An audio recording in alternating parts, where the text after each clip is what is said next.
beaucoup, mesdames et messieurs, amis téléspectateurs. Bienvenue dans cette belle et grande émission par excellence. C'est tous les canaux dans la seule émission qui vous plonge au cœur de l'actualité. Dimanche, to solo laka masolo oyo ezalaka mpona bilenge ya mboka koyeba ndenge nini mokili na biso ya Congo eza kotambwisama ville ya Kinshasa partout même esika badiaspora bazali lelo nayebi kibota kolandanga mercredi passé tosolami makambo etaki politique ya mboka mais lelo nalingi vraiment ngai tosolola likambo oyo eza ya bandeko na biso badiaspora vis-à-vis na culture na biso ya Congo. Est-ce réellement combat oyo bandeko na biso bazomene na niveau ya diaspora c'est un cadre positif pour nous comme Congo qui est liboso. Total a beaucoup plus le total ba vient na biso ba kenda kala ba grande liste ba yema ba indépendance chacha. Cela montre que parce qu'il faut un souci en mboka mais le oyo tout le monde ba ndeko na biso ba sali ba kiri na niveau de l'Europe surtout beaucoup plus la Schengen pour combattre la culture na biso. Est-ce réellement combat la bango combat mon noble? Est-ce que combat moko ego ça la que prôner vraiment que c'est ce que de l'avant? Mais moi je dirais non. Tout le monde va digérer ba komiko bima ba Tanzanie ba komiko bato o ba ko emboîter ba pa ya musique na RDC. Pourquoi tout ça? Est-ce réellement pour régler problème politique ya Congo, tout problème politique et aux autres là ba est là bitumba partout. Faut tout régler ngo pona ko ça que privé ba de reçoit musicien o ba vivre juste na bonheur wana ya arba salaka ba perdre yango. Non, non, non. On a dit 3 fois. Non, non, non. Voilà.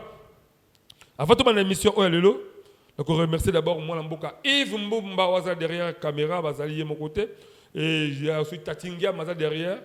Là je vois aussi Patrick Baba dans la réalisation et pourquoi pas moi Mboka David Ngé ba élément au d'abord monter que tout ça moi Mboka Poupon Ikoma pe na niveau libanais tout ça beaucoup plus moi Mboka Benjamin Kilunga ozali reporter privé il y a tous les Kalambonda. Plateau le nazanga moté nazala moi Mboka Edi Diora directement donc il est pas naïe pour la présenter bino aïb sabino azali nani puisque y azali moko oya bato bato za déception dernièrement awa na o musique ngobete na you arena j'espère na niveau ya France mais ko se présenter le ba azan nani moi Mboka Edi Diora j'espère que ça mbala liboso le kana to le kana mbonda mais ça mbala soukate o ezali émission vérité au peuple landaka. Bonne santé et puis bienvenue d'abord dans l'émission Tous les Kalambonda. Merci beaucoup Alain Dewa.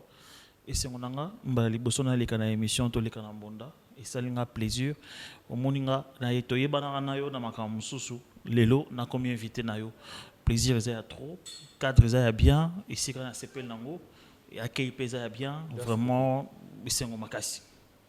Voilà. Dans la caméra là ba de wazolanda yo ba Edi Diora actuellement azanani pour toye bana na makambo belé. Ouais, si retourner un peu Edi Diora donc bon présentement parce que retourner na débuté Edi Diora zali moko ya Mosali na au sein du groupe Quartier Latin et là j'assume le poste de directeur de production. Voilà. Bon, merci beaucoup voilà. Bonjour on a Edi Diora on a le bak azali vraiment un grand combattant dans le monde des médias dans le monde de la presse. Surtout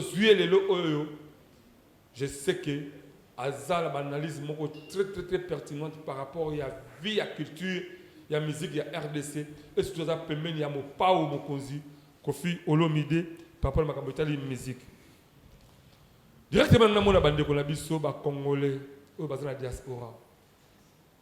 Donc, est-ce réellement combat au besoin ça? Et ça qu'on prônait, et puis ça paie. Qui met la carte RDC. Mais tout ça combat ba NT. Moi la mboka boké tu premier la tangi combo. Comment ko bimaloka le président ya ba combattant. Mais faut qu'on mette tout là. On t'a rappelé musicien. Qu'est-ce qui a fait que le dans la musique nous a la société? Il y a un ça là que le créé bitumamo contre ba de ba musicien ou bien aux ça combat mo les noble. Donc on dit que moi quelqu'un bituna et pour moi la mboka Edi Diora auto zana awa la kati ya plateau oyo. Moi la mboka Edi Diora na ebi bitumba ya bande ko nga ba combattre ba bande ki mo zai configuration mo zai kati ba bonsa d'abord mo la mboka Désiré Mobutu babonisi le roi des Kabila la carte politique babonisi jika la carte politique le o ba ko mala mona boka Fachi Béton mais tout le monde a que nous va retomber dans mon beaucoup plus baisser parce que mon a passé étant que congolais étant que moko autant moula na grand pao tant on sera analyse sur toi là oui ko le bani na surtout bon pour na ko kundola na kati ya mozindo etumbo ebandi na 2010 2010 et juste voilà pour la carte de musique ou bien carte de combattant. Bon, moi je parle, il y a pas, tu sais, même temps de ba combattant. Aujourd'hui ça va ngo force et loko moko boye. Au début ya likambo, na suka likambo ezati. Non, toi qui est des hypothèses. Kasi na na lobby non. Tant ozo benga bango bongo, ils na succès. Et a bien débuté. Par là je voulais dire quoi? Tout ça la kay tumba na likambo to yebike to kusukara awawa. Lelo na kati ya République démocratique du Congo.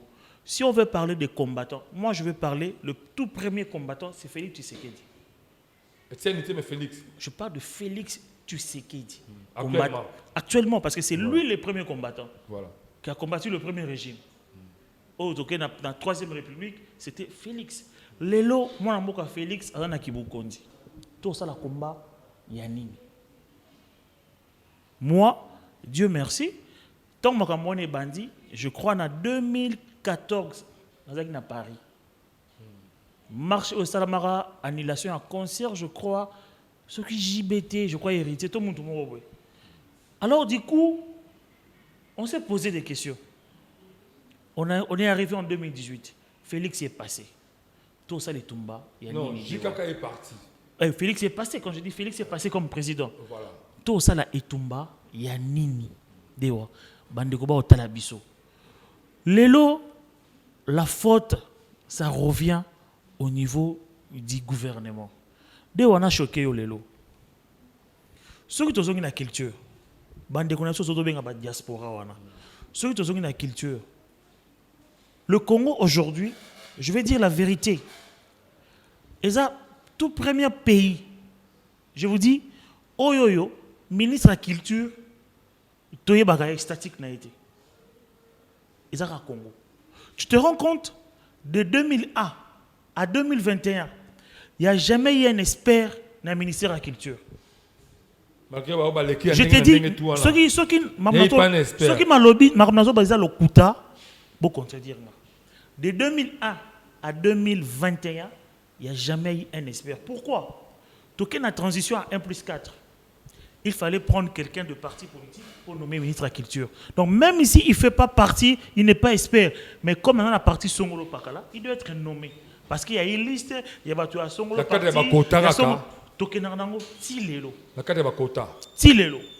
Quand il y a eu rencontre, notre premier ministre, tout présentement là, Sama, avant à nommer le ministre, à Bengsaki, chaque département.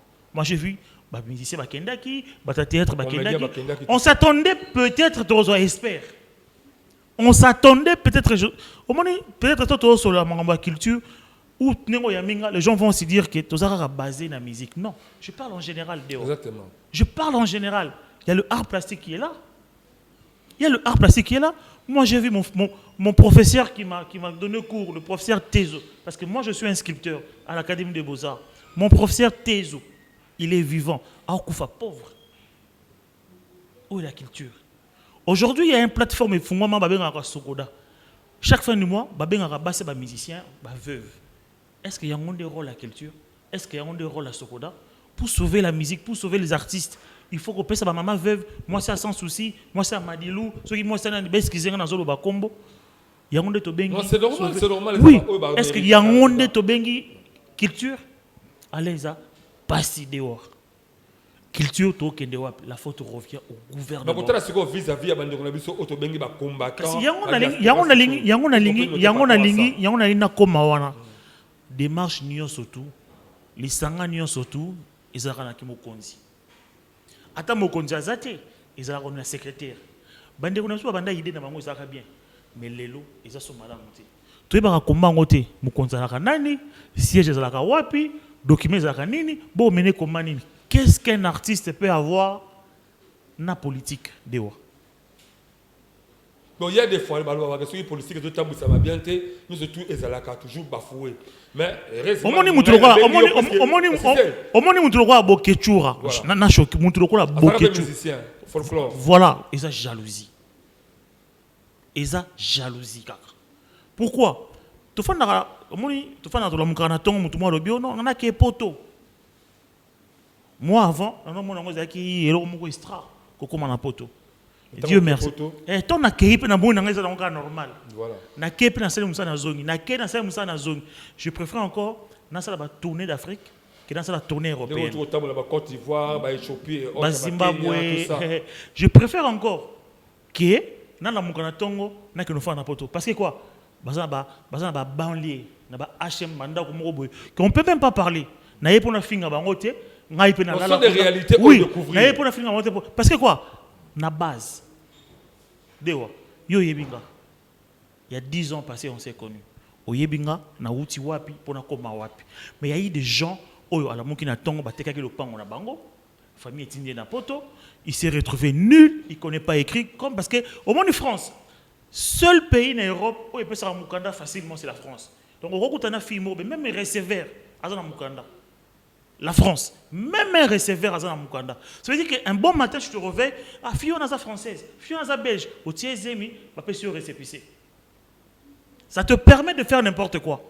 Revenez au pays, faire un combat. Il y a eu combien de fois dialogue dans notre pays? Il y a eu combien de fois dialogue? Bandeko nanga diaspora, Boya, Tofanda, tout solo. Mais s'il faut parler de combattants, je n'accepterai jamais. Il y a une négociation.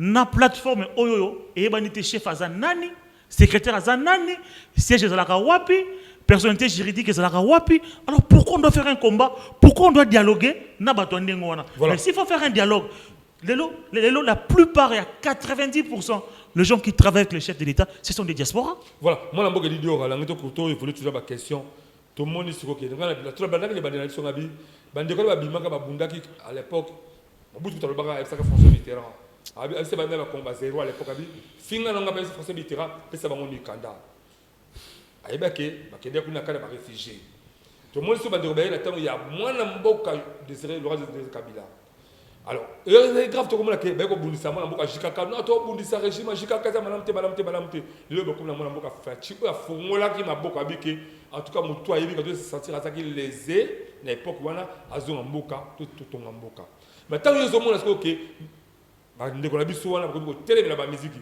we na soni fala beta abecité faire fala beta abecité mwana mboka kutu mwana na biso kutu inosa beta abecité mopao mokonzi fala beta awa abecité yo etaki rapprocher à mwana mboka mopao mokonzi par rapport à combat wana est-ce que bandeko na vraiment bazana nzela ba voix oya ko luka noblesse ya mboka obi ko détruire culture ya mboka na biso ko bali par rapport à ça question na yo na lingi na recapituler un peu moké ouais par rapport à bateau tangi bande ko na so mususu ba betité boyna boy annulation ya concert ya Koffi Olomide ça n'a rien à voir avec le combat recadrement par rapport à ba misela tangi non moi non opposé est-ce que c'est moi qui dit na lingi te que au moni autour ba bien yo mo biobike ozo ko généraliser culture je parle pas de parti pris. Je parle, il y a recadrage, il y a information. Voilà. Na chaîne à Mounene, voilà, les gens, image ya mutu. Voilà. Il faut que sa message ya mutu pour que les téléspectateurs comprennent. Très bien. Le concert de Koffi Olomide est annulé dit à 3e vague.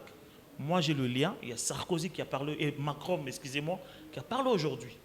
C'est par rapport à ça. Il n'y a pas que Koffi Olomide. Il y a Céline Dion qui est annulée, il y a Snoop Dogg qui est annulé, il y a section d'actions qui sont annulées pour l'année prochaine 2022. Mais des marches, c'est vrai, il y a eu des menaces aussi côté Koffi Olomide. Il y a des gens qui sont décodés. L'ensemble. Bomoko. Quand nous formons notre bloc, on avance. Mais qui peut nous faire avancer? Dewa, ngai période moro peut-être dans la quitté, mais je crois que yo zaka na période on est en scellé. Quand ça tient pas, bino to no kende boy. Na mwana classe, na maman, na papa bino no kende boy. Babi tata, maman, ndeko, moi si tout bomoko. Papa moko, maman moko. Ça change quoi? Nous devons aider notre chef. Nous devons aider notre premier combattant, c'est Félix Tshisekedi. Donc je suis fier dans ma vie d'avoir un président qui est quinois. Pour la première fois de ma vie, que je connais sa maman, je connais son père et je connais l'adresse. Monsieur le chef de l'État, les conseillers de chef de l'État en matière culturelle, l'émission Oyo, aidez-nous dans ces combats. Dewa, ça fait mal. Vous savez, les musiciens au Combo, les parents, les foutarabatou, les makambébélé, les diaspora, tous les combats sont menés. Congo est un peu surtout. Bah par ici maintenant aéroport yaka pesa les canis na yo. Bossa na mimo comme l'ambassadeur na biso ya Paris, il y a France. Que stala biso bande wazo ko na est. Ce que yonde ko na est. Contribution les années. Otumba drapeau. Ndo si solution. Otumba drapeau. Est. Mais je sais pas. Tant que mon abonné reçoit combattant wana, qu'est-ce que peut au Mexicain? Est-ce que apport na bango bien peut aussi participer à quelque part? Qui va reçu la diaspora va participer pour le qui vient à est bango ba kedo voilà vous avez la musique na est habitude les années ne yango na lobi na onde ko dewa ezaka ka ba individu groupe moko ba individu parce que ndenge to la mukana na tongo ye mais on dit n ko oui qui mutema mabe ndenge bautala moni ndenge bautala biso boye abi pas sa musique ndenge bautala biso boye mutu mwana muka dewa yo kebala yo dewa yo mutema mabe kaka. Il y a fait une poto 20 ans, mais Dewa a na Kishasa a émergé. Alors mon tongo Dewa so moi ketch na ye a émergé yo komi ndoki. O komi tumba ya Congo. Pona nini bandeko wana. O babande tumba moko toyebaka te ba obundisa nani Dewa. Ndeko Tshisekedi aza congolais o toyebi biso nyo surtout. Ba combattre ndeko Kabila a soit disons rwandais boy na boy ndeko Kabila tiki bo kibukonzi na bo pete nyoso apesi mwana mboka. Félix Tshisekedi. Moi, surtout moi. Non, c'est pelango. Nous avons une histoire. Si vous passez dans les aranines, vous avez un combattant. Tant que vous avez ma culture, obligé de avancer. Le Zimbabwe, vous avez 5e place dans la culture. Dans la hit, en Afrique. Zimbabwe. Si vous avez Zimbabwe, vous avez Mugabe. Vous avez tout. Vous se rappelez, pour te dire que Mugabe, Master Mobutu. Ah, Zimbabwe, présent Mugabe. Mais quand il y a un mission dans Zimbabwe, mais l'élo na hit Zimbabwe Zali. Qui tue la musique? Peuple congolais. N qui moutema. Tout ça, na lingoté ndeko dewa. Il y a un cas de l'émission Oyoyo. Il y a aussi un abisso, papa dewa. Initiative aux Unis. Oyamba, congolais ni surtout, quinois ni surtout, apesa les canis naïe. Tout ça kende wapi. Voilà. Merci beaucoup Longolinga. D'abord, avant de continuer, papa Eddie Diora, vous allez vraiment rapprocher à mon amboka Kofi Olobele Mopao, au Galbakaza leader, en tout cas, il va contester la réalité. La musique, en tout cas, Kofi Olobele, Azali, Oyabana, Makambo Sikala. Tout d'abord, on va enregistrer dans la population quinois. Et réaction quinois, par rapport il y a Makambo Italie, comportement de combattants, dans la porte de la diaspora, ou beaucoup de gens intercalés, la musique est abattue, en tout cas, on va regretter à tout. Ton réaction, et on revient juste après si c'est plateau. C'est parti, mon amboka David Ndé.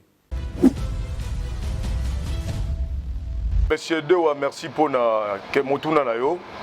Pona ko ya no la bande ko na biso nyoso zo leka na musique culture na biso be musique na biso ngana zo qualifier ngo ezali terrorisme culturel. C'est-à-dire que dans le groupe ya bande ko na biso oyo ya diaspora lobby na série ya régime ya Kabila babanda ki combat na bango ezaki na terme ya combattant te babanda ki opposant ya régime Kabila mais le lot moni Kabila za sous na pouvoir te et ba komi benga ba combat ba combattant disons so combat qui combat na bango bazo mener ça par rapport ya kobundisa culture tout ça par rapport ya kobundisa ba régime parce que ba bundisa ki Kabila le lo bazo bundisa ndeko Félix ngana zo benga ngo za terrorisme culturel na sens ya koboma culture na biso batu wana baza na mauvaise foi ba docteur o ba soignera ba politicien ba kenda rapport ba sala bango elogote bato ba latisa bango ba boutiquier na bango bato ba médecin na bango o bato ba lambela bango ba kenda rapport ba sala elogote o ezali ko bomba musique na biso congolaise ya on a bengi un terrorisme culturel ndeko bokechu abi passe aux musiciens mon na passe kaza musicien l'air la musala na yo o ezali musique. Alors, le loso qui bazo se reproduire te eza pas si pour la culture congolaise. Na webisa yo ndeko dewa culture congolaise eza eloko toki koteka valablement image ya mboka na biso dans le sens positif parce que lelo toyebi toza sans ignorer que Afrique mobimba pe monde mobimba période d'indépendance 1960 tant ba pays na biso africain bazo indépendance exact musique congolaise nde mutu et nourrissaki biso tozo ba nzembo oyo ba grand calais ba sala ki ba indépendance tchacha donc socle ya mboka na biso oyo ko même développement ya mboka eza na culture congolaise oya kofi ekomi tozomona kaka ba menacer qui tellement trop hypothèse msou ezali que non France ba boyiko ba concert wana ezala parce que baza na période pré-électorale dans le sens que balingi ba désordre continuité il faut to Mbappé to éclaircir malgré combat oyo bande ko na bazo sala eza na sens de ezali que décision gouvernement français azwa ki ezala ki que banili ba concert ezala ki kaka ya Koffi Olomide te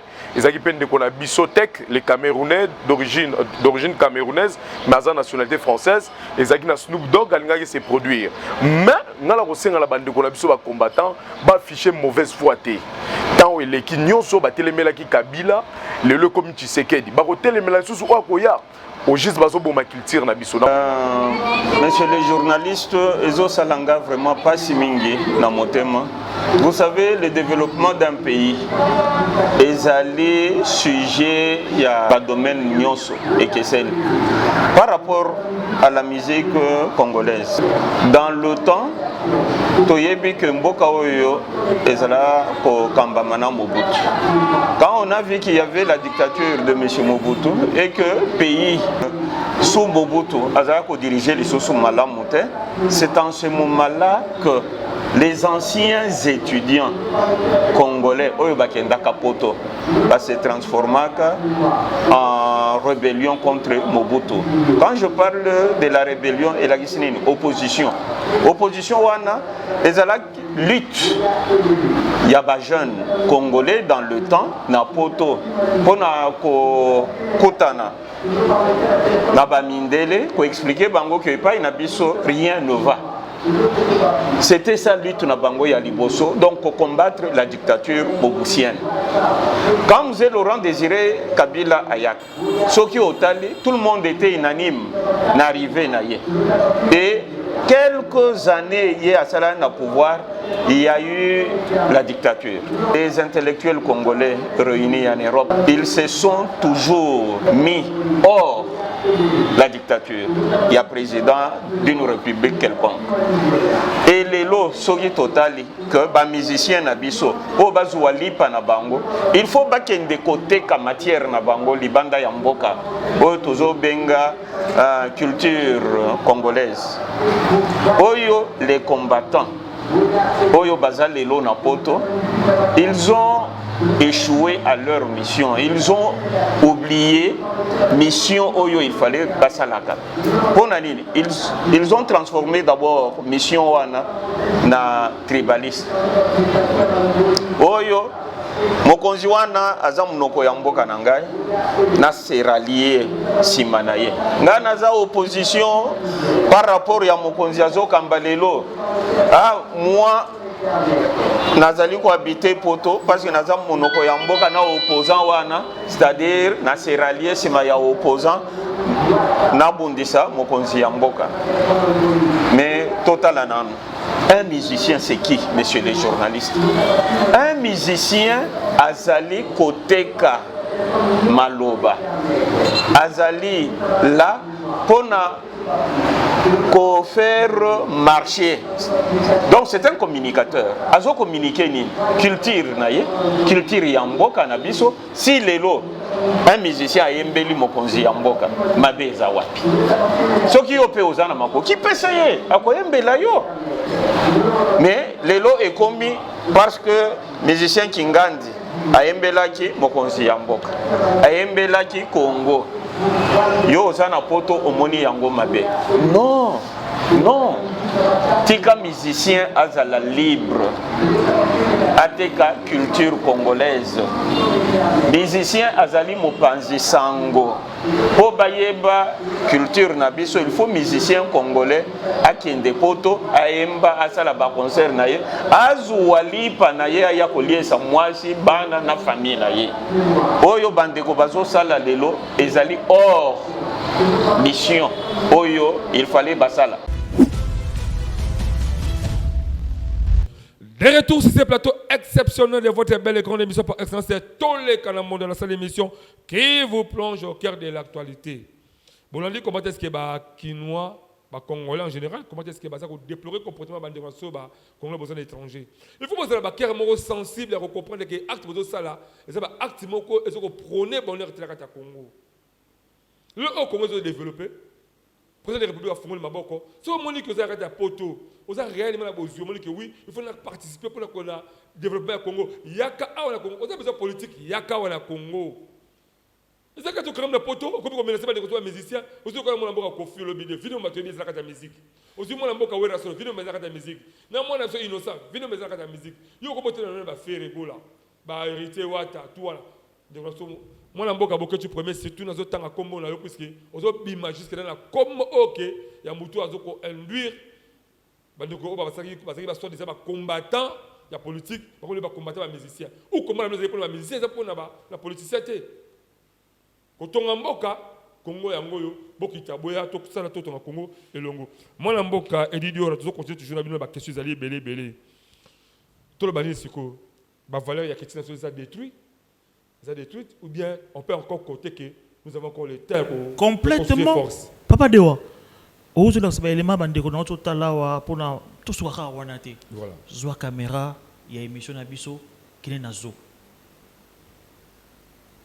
kena mongita to baka ko la basalwana la culture yo bana auto botia on a génération oyo laisse-moi te dire papa de on a choqué yo bande ba otala biso ko banda 2000 ti lelo bazaka na journée culturelle te oui bien papa de très bien ça la zo ezati mongite kufa on se revoyait un bon matin tokei journée culturelle tous na mongita total théâtre yango za rasu ti lelo on a l'obité papa dewa.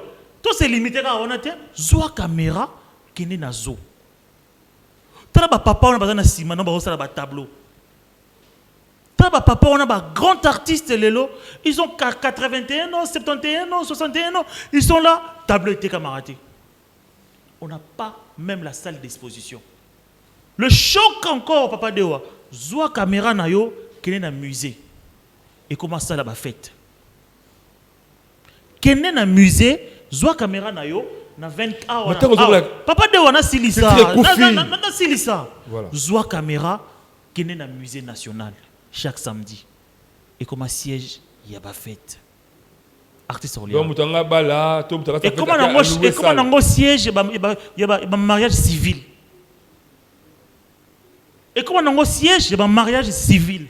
Mais si que là qui place que papa de ozoa caméra yaka na place des artistes na victoire place otala ba mémo place on est que mutumoka uti mandaka aye qui était Franco.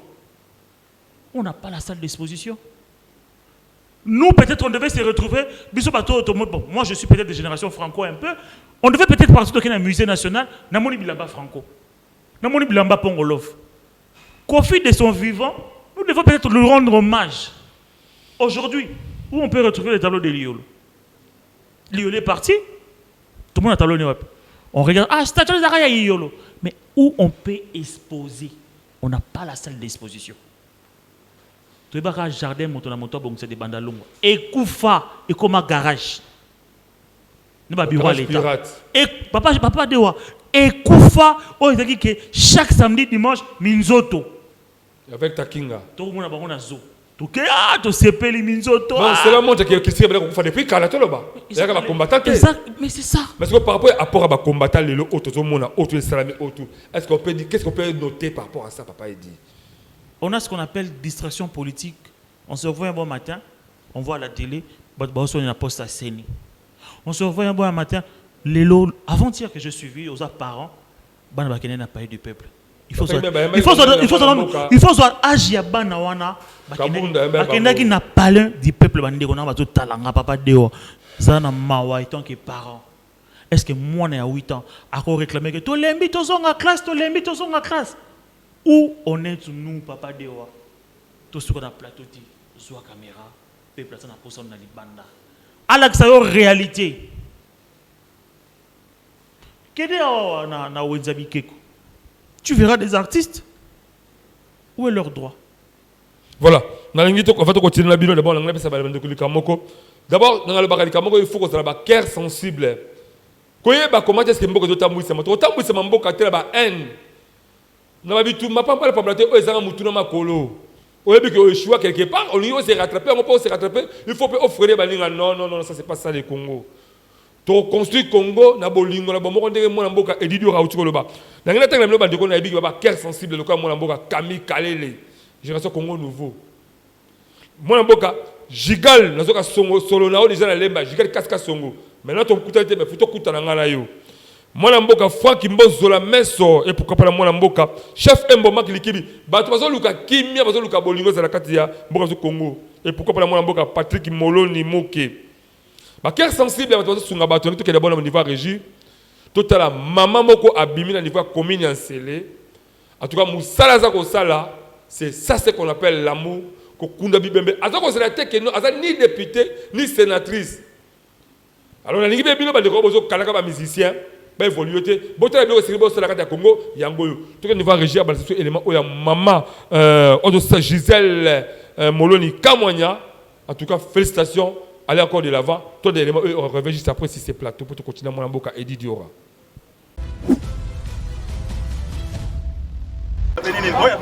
kosalisa to pe kosunga batu ezalaka likabo oyo nzambe apesa biso kasi mutu nyonso te azalaka na motema na yango ndenge kaka boza komona na baimage tozali na commune ya Nsele précisement na Efobank bafamille mibale ya bamotar to pe bawewa ekwelaki makama ya baliwa moko ya Efobank 1 ndeko Teyo Tubadi motar akufaki na likama ya maladi kasi oyo ya Efobank 2 na kombo ya Ngandu Malika ye akufaki na accident.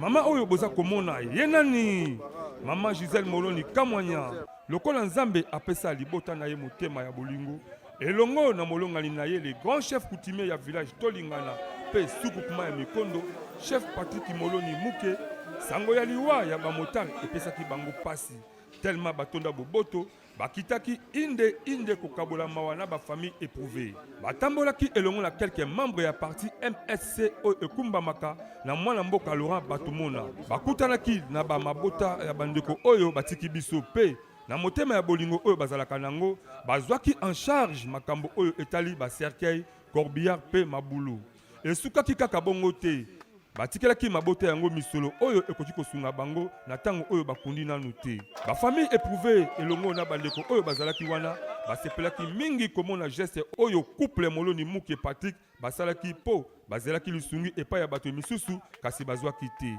boyoka ndenge balobaki liboso ya caméra ya Toleka na Mbonda une émission par excellence. Chef na maman Gisèle ba remerciement mingi pour la acte oyo ya sali di jamais vu. En tout cas, depuis Tozala na monde ya moto, non tokutana na événement ote. Merci kaka mingi, maluba lisusu ya kobalisa likolo ya merci exact. Sauf que merci to soutenir jusqu'à la fin. Bopesala ko pona bini ba mwana bopesala ko pona bini ba mbuzi ali akina ke. Lelo si mwana ndako kwa bini sosa si bandako nganga na kimna ndako. Sasa ma mezani.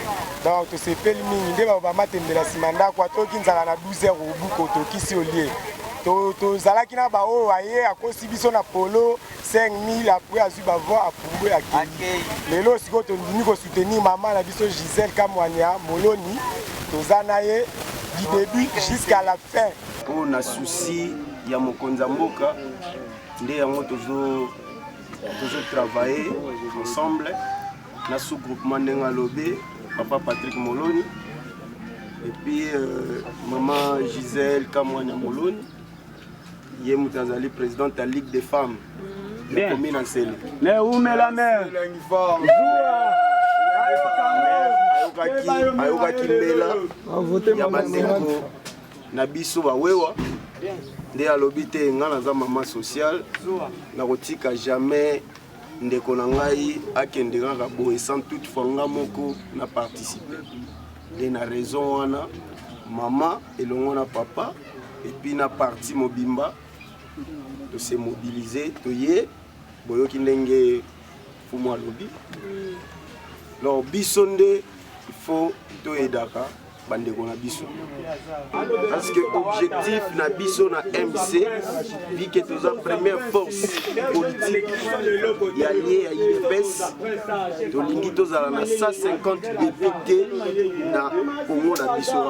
Nde yango objectif biso toza nango présenter ba sincère condoléances na biso na famille et puis na bandeko na biso nyonso bawewa bo soutenir parti oyo pe bo soutenir maman Gisèle bandeko langa geste ya muke azana eloko te azana e député te azana ni sénatrice ni eloko mais na souci ya koyede bana na biso ya quartier ya commune Nsele nde yango moni asali geste. Lokola Maman Gisèle Moloni Muke Kamwanya azalaka présidente ya Ligue des femmes ya MSC et salaki ke président ya interfédéral ya tango ya MSC atambola na elongo pona kolakisa bolingo ya social oyo parti politique na bango ezalaka nango.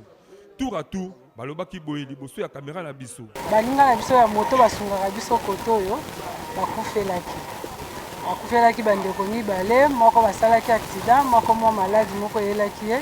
Etanke mama ya mabele ya quartier na yoka ekolela na bango ba chef na bango bayaki epa na biso kosenga lisungi nde tokendaki na bango kotala ba famille na muke tozalaki nango yango tosungi bango na motema nzambe apesa biso ya koede elongo na idée ya chef de l'état oyo aza nango ya kosunga peuple na ye na ya chef nanga Laura Batumona nde yango wana esali ke no nasunga nasengi bango basoutenir nga na idée oyo premièrement nango mobali nanga azwi mpona kosoutenir nga na idée ya chef de l'état oyo aza nango ya kosunga peuple na idée ya papa Laura Batumona oyo aza nango nasengi bango vraiment basoutenir nga bazala desiki nga aza na chef coutumier na coordination ya groupement Mikondo d'avant tozalaka na bapeuple toyebi mpasi ya peuple ndenge ezala biso toza badepute te tozwaka mbongo badepute te mwa moke oyo tozwaka po tosunga peuple yango toyebisa population ya Nsele ya Tiangu bosala attention awa biso topesi seke toza badepute te mais oyo bovotaka bautaka libanda bovote bango bazwa bava bakima tala baplace ya bamoma ya mawa fale baye kopaste te bango bazwa mbongo ya leta bakosumbela bato cercueil même ata tala lelo oyo biso tozwaka mbongo ya leta te mais tokosunga population tout oyo bana Nsele bozala attention bovote bana na bino moko ya ndako pokobeta porte akofongola porte oyo libanda okomona esusu wapi bino moko bomoni tokokenda ba élection ezalaka boye tosepela na baye baza na esengo mpe tokabola mawa na baye baza na mawa. Merci na mama social soso ya ndaku mpe matembele ya nsima ndaku Maman Gisèle Moloni Kamwanya po oyo osali me badepute ya ndenge na ndenge baza kokoka kosala te bango bazali se kozela 2023 po bakosa peuple na soso loso to pe bapolo mais yo oza toujours na terrain pona kosunga bandeko oyo baza na yo bana Nsele baza komona pe baza kosenga na Nzambe apesa oyo ya mingi pe okede liboso eyokani Merci beaucoup pour tout les éléments qui toquent ya Maman Gisèle Moloni Patrick Moloni Kamwanya niveau ya Sele. Tozo ka sur le niveau ya Masina botala mona mboka baso ba député pour voter ba kima. Papa Alain. Nazo yelo hotel. Papa Alain. Pardon papa dit aux des éléments. Tona sumu tout ça motema malamu mwana mboka ongalo bake na kutali pe na yete. Mais azo ça misane qui toque le niveau ya Masina. Tout le monde élément oyo après tu reçois juste après pour la terre non comme on a c'est parti la régie.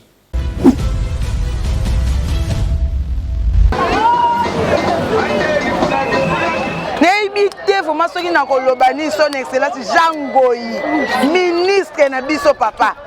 Merci pour notre support na veni. Bisiko bongisi wala papa ezaki poto moko olekate.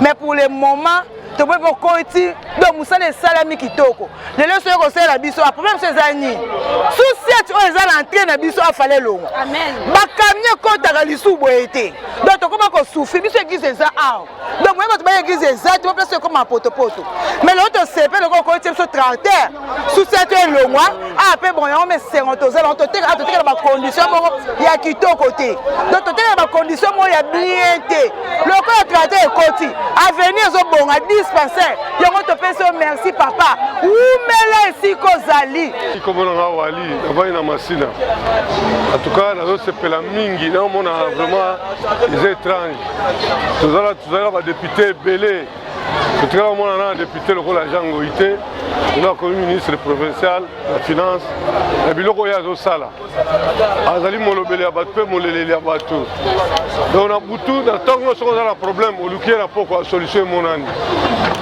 azali ngai ya nsima ndako obaluki oke kobuka ngai oye osentir monoko kitoko mosala azosala eza kitoko malamu masina ezalaki ya kobeba bakwe nyonso banzela nyonso nzela ya malamu ezalaki te mais azosala effort ke bana masina base retrouve tala bavoi nyonso tozalaki nango ebeba ekangama mais les deux voies na so de mbuto tofongoli yango couloir Jean Ngoyi Ngunzi toyesu tofongoli ya na luka tozosala yango mpona honneur ya biso ya masina. Ouais, merci beaucoup na son excellence Jean Ngoyi Ngunzi o azali bongo élu ya masina aujourd'hui aza ministre provincial ya Ecofin ya ville province ya Kinshasa tozo kosepela na musala malamu o ozali kosala emonani ke bana masina batindaki yo pamba te bana masina bavotaka yo pamba te lelo sur le plan assainissement ya ville province ya Kinshasa masina ezobunda elongo na son excellence Jean Ngoyi Ngunzi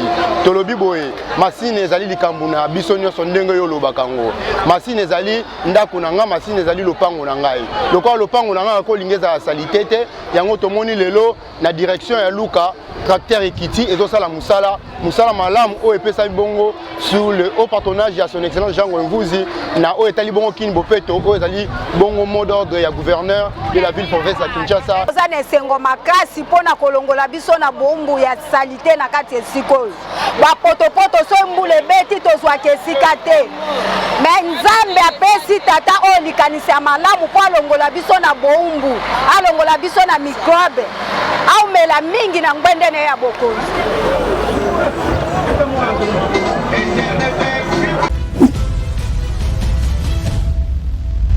Merci beaucoup. Oboto na ezali élément ya mwana mboka Jean Ngoyi Ngunzi. Andimi ko zoma aza député oyo la comme ministre andimi ko vanda na bana masina alala na bana ye wana nenga simandako. Buta bo début va passer voter pourquoi. Yo dépose wa. On peut pas sangisa batuka ba marche ko solo ba masanga. Non c'est pas ça bande ko to tonga ko na bolingo. Bolingo to zo luka pe yango o papa Didiora to senga me ba le kwa ba diaspora ba ko na bolingo. Papa Didiora o zo na élément oya maman Gisèle Kamwanya Moloni. Azokunda bibembe aza 10 députés ni sénatrice olandi élément oya mwana mboka Jean Ngoyi Ngunzi ba voter na masina azaka kala masina ala la kapela azostonga azokobongisa ko boka mabanga ko ko tchaba béton mais bisika auto de pour permettre que ba la masina ba vendre bien papa bolingo do senga ba bolingo musu yango olobi pona ndeko na biso ya masina j'encourage encore plus exemple sala bien initiative tous la raté mo konza mboka bakisa soko zanango osali pour que et contribuer na kati esika yo zali na constitution na yo mais pour la maman azokunda bato je suis contre papa Alain je le dis il me suit na ça contre pour une chose la moto kufa pour bimisa bolamu na yo ah mais c'est la kosunga papa Alain olobi maman moko boya azokunda bato nga zo zo réponse na yo na talele maman wana maman naza contre yo ko kata ngote s'il te plaît ko kata ngote maman naza contre yo pourquoi toi la moto kufa pour tout ça c'est bolamu ngana kizala awa so nazu mwa mukena nga naza na mwa orphelina nazu mwa mukena nga na mais kene na mama yemo hôpital bateka ka sereng na poche bongo siko soki sanga papa Alain kene na mama yemo morgo so za na mbongo te batie bembe na se babo kote na frigo souci mama wana azo sabi ko kuna bibembe pourquoi pas au kende ko bakisa un plus pour ba ko faté ko bakisa ko de maïle j'espère maman comment nani maman maman Gisèle Moloni maman Gisèle ngai mwana na yo na osenga na yo kene na sana kene na mama yemo kene na sino sino njili eza bandeko yo bazangi même seringue na Nolvergine na aspirine bazangi même dakin ko soigner pota kende au protéger bango kende au protéger bango ba kufate au lieu zela ba kufa po kunda bango nde loko na ngana loba Voilà. Bon, si on a mis au chuté, tout le monde chuté, il faut mettre comme la souka. Merci beaucoup à moi, Namboka. Papi et bien dans le niveau Maloukou. En tout cas, félicitations. Ah, on a passé félicitations à trop. Au moins, il y a batulokwa ba epiana. Au retour bande ko namso mo la na masina. Et puis après là na Maloukou. Nazaki choqué dans la ndako nayi. Tout ici concert à Betiaki Biso, Tonto Wuti et Chopi to Zongi. À la liste dans Maloukou, c'est incroyable. Un député national, questeur provincial. Université au moins Namboka et Piana à Sali. Vraiment, coup du respect. Félicitations à moi Namboka, Papi et Piana. Et en plus, comme on a vraiment que dans Moussa de Sala, et ça, on a mboité Panayo, à sa ligne de Konayo, Jacques et Piana Mouze, l'histoire Banzambe. En tout cas, ceux qui battent Bazake, Belé, même pas le gouverneur Jacinthe Ngobila Mbaka. Mais qui c'est Ngenga comme Peto. Mon Namboka, Jacques et Piana Mouze. Continuez à nous faire ça, tu vas Zambia Pambola Omingi. Mais nous avons entendu que c'est les mains à eux, nous prochainement. Pour tout le monde, il y a 2-3 minutes, c'est papa Edi. Papa Edi, tu as chuté. Le haut côté, c'est que nous sommes tous les carnivores de la diaspora. Nous avons sur le programme, ce qui est grand ou pas, malgré arrêté. Concert, il y a Poto. Programme, nous avons besoin de nous. Pour un programme, avant, pour toujours chuter, nous avons aussi ça. Voilà. Tous en moi, tout personne qui m'a idée, je crois qu'il y aura marche Mogo. Pour un anti-combattant. Voilà. Et puis, tu as lancé le Romoko, bêta combattant à Congo. Tu as la marche anti-combattant. Et puis, tu as lancé plateforme Moko, bêta combattant à Congo. Oui, d'ici là. Papa, on va bloquer, tu vas bloquer. Tu vas bloquer l'organisme, on va comprendre. D'ici là. Parce que je vais accord pour le gouvernement, je vais payer Schengen. Et oui, papa Dewa. On a besoin de ah, on a une vérité. On a vraiment l'aise, on sentir qu'il y a Kei Makambutu et puis on a une image. Voilà. Donc, marche, on a besoin de pour te faire une initiative. Si tu as une initiative, et bien, orchestre Belé, Congo, tu as solo là qui, tu as tu as moko pour te faire source à l'Ikambo. Et puis, tu as une direction dans le bus d'Ali. Al de la Gombe, ambassade de Belgique et pas le Premier ministre. Pour tout ce qui se prépare bientôt. Pour nous, Kofi Olomide, après avoir annulation, il y a un concert, il y a Arena, le 31 octobre, comme ça, natif à Lemba. Oui, Kofi Olomide à Saint-Christophe, Kofi Olomide à Lemba, le 31 octobre, tu as communié dans le terrain GD. Oui, dans le camp GD. Et comme terrain Chibala. Pour mon yataka pelouse dans un ministre. Yango après ça peut combo là. Yango barba Congo. Ah donc tozala wana to combiner mande on a sur Lemba. Après wana on va se dire au revoir pour notre tournée américaine. Bon est-ce que niveau américain beaucoup de combattants. On sait qui hein. Voilà, dans l'église côté la caméra voilà. Ouais. La population. Oui. Très bande reço pour c'est oh ya to le Gambunda. Bon on a biso pe na monde école officielle aux allez site YouTube. Peut directement la chaîne de la petite télévision, le direct le dimanche et puis la ligne à 13h30. Lancer un message officiellement à combattant après aux Kinois, aux Congolais en général pour nous clôturer. On a la diaspora les 10 dans un abino, les 10 novembre. Maintenant, on a un abino et tombeau au Bunda, Boya Mboka, tout solo là. Ils ont des solutions monene. Tout ce qui est tombeau au sala. Ils ont une solution. Pour les Kinois, nous devons rester unis. Tout le monde est tout lingana pour tout construire au Yabiso Mboka. Papa Dewa, nous avons 1 minute pour permettre. 10 secondes. Non, c'est bien Kinshasa et comme le roi Éthiopie et comme le roi Tanzanie et comme le roi Mboko dans Abidjan. Autant de pétrole, on a divagation. Eza musala yo yebi eza musala ko muke pepo muke sans musala to ça eloko wana ti mais siko ba combattre ko déranger bino ti ba ko tara d'Afrique otambola société merci beaucoup papa de une invitation na yo bandeko batalinga na pesi patron nga merci beaucoup pour l'opportunité na occasion ton assez na tuna ki avana ya abi nanga vas-y comme ça ngoma kamna no bozo solo ya culture pour na ko combattre eloko ici là yango na ya ki na senge merci à trop na pesi merci na moi nanga. Merci beaucoup. Voilà, c'en est fini. Nous sommes arrivés au terme de cette belle émission par excellence. C'est tous les canaux mondiaux, la seule émission qui vous plonge au cœur de l'actualité. Merci beaucoup à mon Mboka, Yves Mumba, la Patrick Baba, la Tatingiama, la Benjamin Kilunga, la David Nge et la Poupo Ikoma. Et pourquoi pas la Madame Rekachi Tenge, moi c'est un Pembe. Et pourquoi pas la Mama Fungula, vous avez toujours permis à l'aller aux yeux, ma salon des autres qui TikTok. ngai bien tokutana prochainement bolandi comment est-ce que ba réaction mwana mboka Edidi Orazaki invité principal na to kala munda to solo ya tuka kitoko tokozonga toujours na ye to solo la obe oza problème obenga biso de bomesa ko benga mwana mboka Jigal Kaska Songo nazo zela invitation na kitali manga moko na ko bandi to solo la bozala rester na programme ya Absi Télévision ngai bien prochainement bye avec plaisir.